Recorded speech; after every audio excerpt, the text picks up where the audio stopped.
Indonesia. Ya, Nurul, sebanyak 27 bilion ringgit diperlukan Sabah untuk memulihkan kerosakan loji air di negeri ini bagi memastikan bekalan air bersih dapat disalurkan kepada pengguna.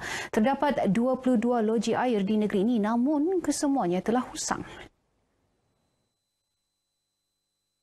Ketika ditemui pemberita di Ibu Negeri, Timbalan Ketua Menteri Sabah Datuk Seri Panglima Bong Mokhtar Radin menjelaskan kesemua loji berkenaan tidak boleh beroperasi sekiranya hujan berlarutan. Sebab loji kita ini kita dibina 20-30 tahun yang lalu. 22 loji ini perlu ditutup dan perlu membina loji baru. Pokoknya untuk naik taraf air di Sabah kami memerlukan 27 bilion. Untuk memulihkan semuanya. Mengulas lanjut, Datuk Bong berkata pihaknya akan membentangkan hala tuju air di Sabah dalam sidang Dewan Undangan Negeri DUN akan datang. Beliau juga memaklumkan kerajaan negeri tidak mengikuti program air negara. Sehubungan itu, tiada peruntukan khusus diberikan Kerajaan Persekutuan bagi mengatasi masalah air di negeri ini. Dalam perkembangan lain, mengulas cadangan Gabungan Rakyat Sabah, GRS didaftarkan sebagai gabungan politik rasmi. Datuk Bong yang juga pengerusi perhubungan UMNO Sabah berkata pihaknya sedia berbincang untuk meneliti cadangan tersebut. Mungkin itu pandangan peribadi dia dan perkara ini kita perlu teliti apa keburukannya, kebaikannya bagi pihak UMNO Sabah. Kita sedia berbincang untuk meneliti cadangan-cadangan tersebut. Baru-baru ini adun usukan Datuk Seri Panglima Dr. Saleh Said Keruak mencadangkan pemimpin GRS mengambil langkah segera mendaftarkan GRS sebagai gabungan politik rasmi bagi mengelak pertembungan dalam pilihan raya umum akan datang.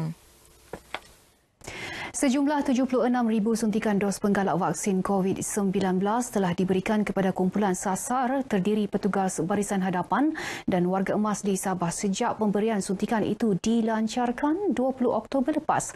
Menteri Pembangunan Masyarakat dan Kesejahteraan Rakyat Datuk Syahelmi Yahya berkata jumlah penerima dos penggalak itu dijangka memuncak pada Januari tahun depan disebabkan penerima suntikan vaksin Pfizer majoritinya divaksin pada Jun lepas. Penerima vaksin Pfizer hanya boleh diberikan dos penggalak selepas 6 bulan. Kepada semua yang ingin menerima dos penggalak, bolehlah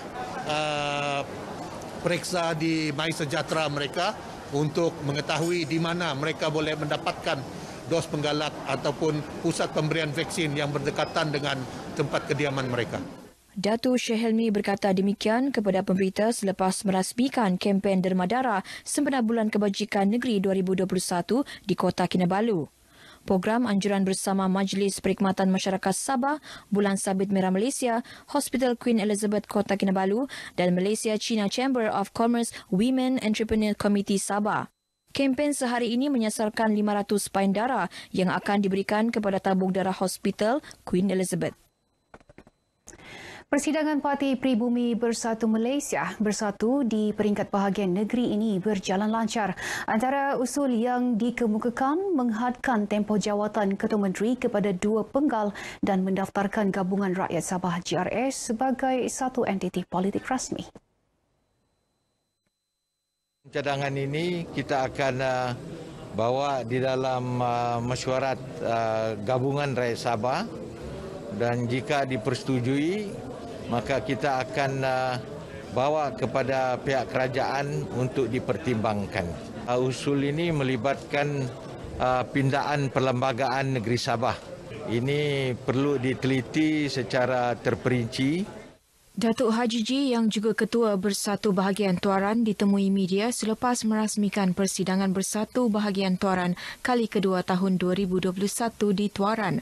Dalam majlis ini, Datuk Haji Ji turut menerima 800 borang keahlian menyertai Bersatu. Sementara itu, ketika ditemui selepas Persidangan Bersatu di Kota Kinabalu, Ketua Bahagiannya Datuk Faisal Yusof Hamdan berkata menarik minat golongan belia berumur 18 tahun ke atas antara strategi yang akan ditekankan ahli Bersatu Bahagian Kota Kinabalu menjelang pilihan raya umum PRU akan datang. Yang 18 tahun ini sudah boleh mengundi. Ini kita telah minta armada dan juga Serikandi untuk mendekati pada mereka. Iaitu kita harus mencerminkan yang parti kita ni yang relevan kepada orang-orang muda. Ada program-program yang bersesuaian dengan keadaan sekarang. Beliau turut mengingatkan 2,000 ahli bersatu Kota Kinabalu sentiasa meningkatkan integriti serta muafakat dalam parti. Di putatan persidangan antaranya menekankan golongan belia diberi peluang untuk mentadbir negara demi memastikan agenda pembangunan seiring dengan perubahan semasa. Sebab kita lihat pola pengundi-pengundi itu semua lebih tertumpu ke arah generasi orang muda. Jadi apabila generasi orang muda itu mereka perlukan satu pendekatan pemimpin yang dekat, yang boleh dekat dengan mereka dan mereka inilah harus di kalangan yang seumur dengan mereka. Ketua Armada Bersatu Putatan Muhammad Iskuzawan Isra Arsid berkata demikian kepada RTM selepas berucap dalam majlis persidangan bersatu di Putatan. Penduduk luar bandar negeri ini disaran melakukan pemeriksaan awal kanser bagi mengelak penyakit itu lewat 3 kesan. Pengesanan awal kanser membolehkan tindakan rawatan segera diambil sekaligus meningkatkan peluang untuk sembuh. Menteri Belia dan Sukan Datuk Elron Angin berkata usaha menyebar luas kesedaran kanser terhadap penduduk luar bandar perlu dipergiat memandangkan kesedaran mengenai penyakit ini dalam kalangan masyarakat masih rendah. Program ini kita alu-alukan. Seboleh-bolehnya patut dia dikerapkan ya supaya memberi kesedaran kepada masyarakat khususnya di luar bandar. Datuk Elron yang juga Adun Sok berkata demikian ketika ditemui RTM selepas merasmikan program kesedaran kanser di Sok. Beliau juga berharap program seumpama terus dilaksana agar rakyat sentiasa peka terhadap kesihatan diri dan tidak berasa malu untuk tampil ke pusat kesihatan untuk mendapatkan pemeriksaan kesihatan. Sementara itu, Presiden Persatuan Sukarelawan Kanser Sabah, Lawrence Imui berkata program kali ini menyasarkan kaum wanita berumur lingkungan 40 tahun ke atas dan memfokuskan pemeriksaan awal kanser payudara. Semua yang kami daftar dalam program pada pagi ini berpeluang untuk menjalani pengesanan awal kanser payudara melalui program subsidi mamogram yang disediakan oleh kerajaan. Sempena program itu turut diadakan ceramah mengenai penyakit kanser yang disampaikan Pegawai Perubatan Pejabat Kesihatan Kawasan Keningau, Dr. Cliff Asher R. Ongil. Baik, sekian perkembangan dari Sabah petang ini. Teruskan bersama RTM untuk berita sahih dan tepat. Kembali bersama Nurul. Nurul, silakan.